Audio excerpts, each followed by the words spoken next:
So ఇంత మంచి top heroes అందరికి డబ్బింగ్ చెప్పుకుంటూ వచ్చారు. మీకంటూ కొన్ని డ్రీమ్స్ ఉంటాయి, పలానా హీరోకి డబ్బింగ్ చెప్పాలి ఈ వాయిస్ అని చెప్పి. అలా మీకు ఏమైనా డ్రీమ్ రోల్స్ ఉన్నాయా? మమ్ముటి సార్కి చెప్పగలను, ఎప్పుడైనా వస్తే చెప్పాలి. ఆల్మోస్ట్ చేశాను, సాయి కుమార్ గారికి చేశాను 2-3 సినిమాలు.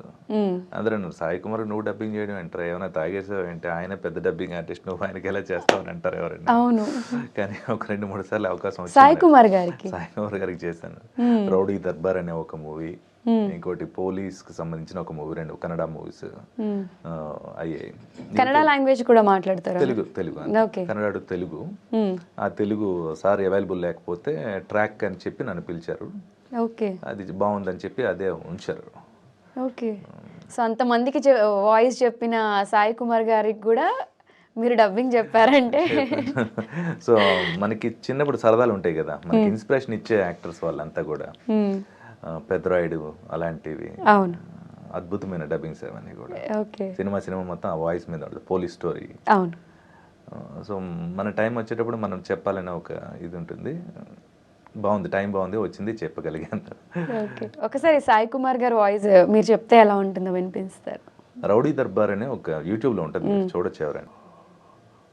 ఒక్కసారి ఆ పురాణాలు దాటొచ్చి చూడు, అవసరాల కోసం దారులు తప్పే పాత్రలు తప్ప హీరోలు విలన్లు లేరి నాటకంలో.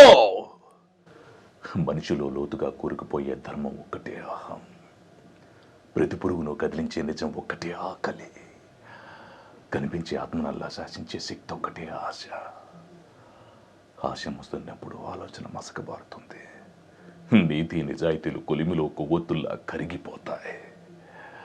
ఎన్ని పురాణాలు వెతికినా మిమ్మల్ని తేలగొట్టే పాత్ర లేదు నాన్న అంటాడు మన యంగ్ హీరో. ఇది కూడా అసలు పర్ఫెక్ట్ సాయి కుమార్ గారు మాట్లాడితే ఎలా ఉంటుందో అలానే ఉంది వాయిస్ కూడా. ఇది సరదాగా కాలేజ్ డేస్ లో ఎన్సీసీ అది చేసేటప్పుడు ఒక్కొక్కరిని సరదాగా కొడుతుండే వాళ్ళం ఫ్రెండ్స్ అందరినీ. అప్పట్లోనే అంటుండేవారు వాళ్ళు, డబ్బింగ్ రమేష్ గడ్ అని. ఫ్రెండ్స్తో వెళ్ళి పోలీస్ స్టోరీ రిలీజ్ అయింది, గుమ్మం దాటొద్దన్నావు, అందుకే ఈ గుమ్మ లేకుండా లేపేశాను, ఈ తలుపు అడ్డంగా ఉంది, దాన్ని విరగ్గొట్టి ముక్కలు చేశాను. అమ్మా టెన్షన్, ఏం కోబ్రా నిద్ర రావడం లేదా, అమ్మా టెన్షన్ అవ్వ కోబ్రా, ఇలాంటివన్నీ చేసేవాళ్ళం. సో మళ్ళీ దాన్ని చేసే అవకాశం కలిగింది luckily, thanks to God. Okay, అసలు ఒక వాయిస్ నుంచి ఇంకొక వాయిస్ మార్చి చెప్పాలి అంటే అసలు అది ఎలా పాసిబుల్ అవుతుంది అని ఒక పెద్ద క్వశ్చన్ మార్క్, నా పర్సనల్ డౌట్ ఇది. అంటే అంతమందికి ఎలా చేంజ్ చేయగలరు ఈ వాయిస్ అనేది? నాకు కూడా యాక్చువల్లీ తెలీదు, నేచర్లో అలా క్రియేట్ చేయబడ్డాను నేను, అంతే. అంటే మీరు దీనికి స్పెషల్గా అంటే ట్రైనింగ్ తీసుకోవడం అలాంటివి ఏం లేదు? అంత సీన్ లేదు, very normal family. Special training తీసుకోవడానికి కూడా పరిస్థితి అంత సినిమా లేదు, బుద్ధిగా చదువుకోవాలి, అంతవరకు ఓకే. విక్రమ్ గారు అంటే మీకు ఎంత అభిమానం, ఎంత ఇష్టం అనేది అందరికీ తెలుసు. అసలు ఆయన సినిమాలు ఎప్పటి నుంచి డబ్బింగ్ చెప్తున్నారు, ఆయనతో డబ్బింగ్ చెప్పే అవకాశం మీకు ఎలా వచ్చింది? అదొక అద్భుతం. విక్రమ్ సార్ అంటే అపరిచితుడు, పిచ్చగా ఇష్టం, నాన్న. ఆ రెండు అద్భుతమైన వేరియేషన్స్ అవి. మీరు నన్ను అంటారు, వాళ్ళని చూసి ఏమనాలి మనం అంతా, అసలు అద్భుతమైన యాక్టర్స్, ఎవరైనా ఇన్స్పైర్ అవ్వాల్సిందే, అలాంటి మహానుభావులు వాళ్ళు. సో అప్పటి నుండి కాలేజ్ డేస్ నుండి ఆ స్టేజ్ పైన అలాంటివి ఇమిటేట్ చేస్తుండేవాళ్ళు. నేను ఇప్పుడు మీరు ఉన్న ప్లేస్లో నేనున్నాను ఒకప్పుడు ఛానల్లో, నా ప్లేస్లో విక్రమ్ సార్ ఉన్నారు. మా వాళ్ళంతా పరిచయం చేశారనమాట, వీడు మిమ్మల్ని ఇమిటేట్ చేస్తుంటాడు సార్, ఇది అది. అవునా, ఏది చెయ్యి, ఎలా చేస్తావు అని అడిగారు సార్. అప్పుడు చేశాను. సార్ నన్ను కాల్చకండి, నన్ను కాల్చరా, ఆ భగవంతుని సాక్షిగా 5 వచ్చలు నేను ఎటువంటి తప్పు చేయలేదు, చేసింది నేనే, నన్ను బయటికి పోనివ్వండి సార్, రామాన్ని బయటికి పంపరా, ఇది చేశాను. అది బాగుంది, బాగా చేశారు అని చెప్పారు సారు. కరెక్ట్గా ఒక 8 years తర్వాత మళ్ళీ నేను PS1 PS2కి వాయిస్ టెస్ట్లు అడిగితే నాకు మణిరత్నం గారు ఎవరికి ఓకే చేయట్లేదు, చాలా కష్టం కదా మణిరత్నం గారు, వెరీ న్యాచురల్ పర్ఫార్మెన్స్, అద్భుతమైన డైరెక్టర్ ఆయన. టెస్ట్ చేశారు, ఆ టెస్ట్లోకి వెళ్ళింది, ట్రాక్ మాత్రమే మెయిన్ కాదు అని అన్నారు. మైక్ దగ్గరికి వెళ్ళనివ్వండి సార్ అన్నాను, వెళ్ళాను, ట్రయల్ పంపించాను. మణిరత్నం గారికి విక్రమ్ సార్కి నచ్చింది ట్రాకే అన్నారు, చెయ్యనివ్వండి సార్, చేశాను, బాగుంది అన్నారు, నచ్చింది, పంపించారు. ఆ తర్వాత పూర్తిగా విన్న తర్వాత నీదే చాలా బాగుంది అని చెప్పి నన్ను అక్కడికి పిలిచారు సార్. నేను ఇలా కావాలి అలా కావాలి అని అన్నీ అడుగుతాను, నీకేమీ ప్రాబ్లం లేదు కదా అన్నారు. మీకోసం ఒక్క డైలాగ్ను ఒక 2000 సార్లు చెప్తాను సార్, నోవర్ అని చెప్పాను. Oh thank you very much sir. ఇలా చెప్తూ ఉన్నాం. సౌండ్ ఇంజనీర్ మాత్రం సార్ ఇద్దరు పిచ్చోళ్ళు ఇలా ఉన్నారు, మీ ఇద్దరు మీకు ఆకలి నిద్ర ఏం ఉండట్లేదు, నాకు ఆకలి వేస్తుంది సార్, బ్రేక్ ఇస్తారా అని అడిగారు. అడిగితే అప్పుడు నవ్వుకుని ఇద్దరం ఒక బ్రేక్ ఇచ్చాను అనమాట. అంతగా వర్క్లో ఇన్వాల్వ్ అయ్యి ఇలా చేయగలరా, అలా వస్తుందా, ఇది బాగుంది, మీ ఐడియా ఎలా ఉంది, ఇది చేస్తారా, అంత డెడికేటెడ్ విక్రమ్ సార్. సో వాళ్ళని కలవటం వల్ల ఏంటంటే ఒక పనిని ఎంత డెడికేటెడ్గా చేయొచ్చు, ఎంత ఇష్టపడితే ఎంత మంచి అవుట్ వస్తుంది, అవన్నీ దగ్గరగా నేను చూడగలిగాను. సో నేను అలాంటి పిచ్చోండే, వర్కాలిక్. సో ఇంకా నా సీనియర్స్ నేను చూడటం వల్ల ఇంకా మంచి ఇన్స్పిరేషన్ తీసుకున్నాను. అసలు డబ్బింగ్ వేరు, మిమిక్రీ వేరు, బట్ మీరు ఆ రెండు చేయగలరు చాలా ఈజీగా. చెప్పాను కదా, 2 క్యారెట్ బీట్రూట్ కీరా dosa juice, only carrot juice కాదు.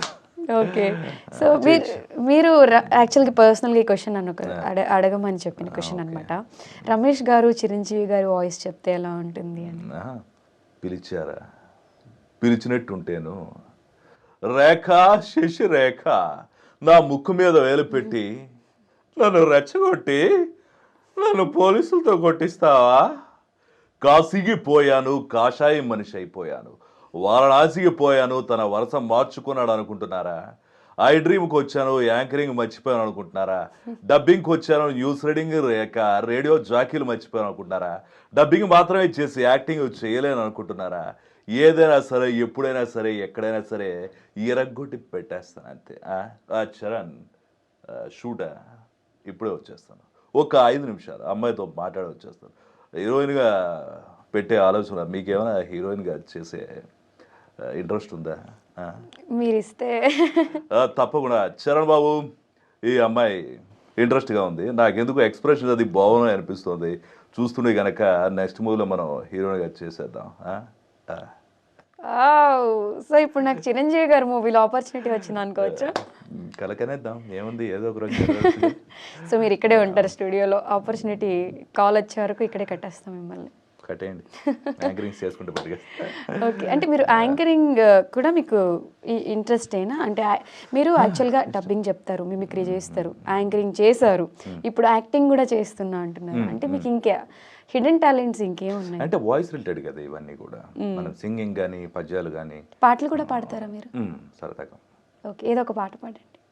బాసుర సుమపత్ర రస ఫలా సుందరతర అరామ బృందములు కల్గి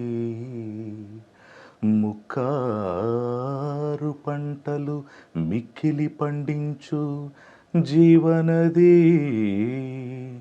నదశ్రేణి గల్గి అమిత భాగ్యోన్నతుల మరించు నది హేమ రజతాది లోహకరములు కల్గి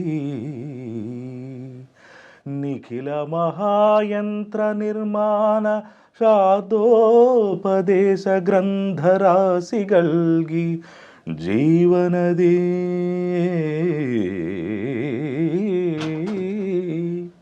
జీవనది సతీ పుత్ర వితతి కల్గి పొలుపు మీర భవత్పుణ్యభూమి ఈతి వాదలొందకయుండ బ్రోవగదమ్మ భద్రకరుణా గుణోపేత భరతమాత ఈతి వాదలొందకయుండ బ్రోవగదమ్మ భద్రకరుణా గుణోపేత భరతమాత. పాడుతా తీగ కార్యక్రమంలో చక్కని కంటెస్టెంట్ మన ఐ డ్రీమ్స్ యాంకర్ గారు ఇప్పుడు పాట పాడబోతున్నారు, అందరూ చూసి ఆలోచించండి.